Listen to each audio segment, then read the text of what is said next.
Hello everyone.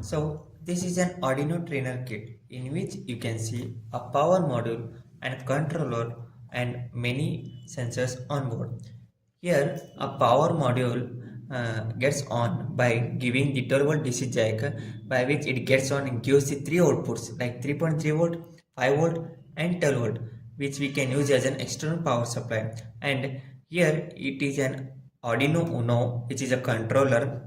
Here you can see many GPIO input output pins, which you can interface many sensors and actuators so that it can take the input or process it and gives the output.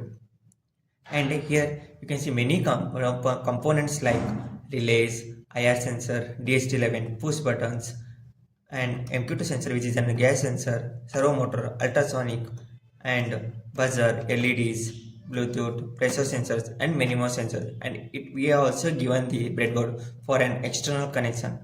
So here this is an Arduino Trainer Kit. So let's begin with an experiments to learn more. So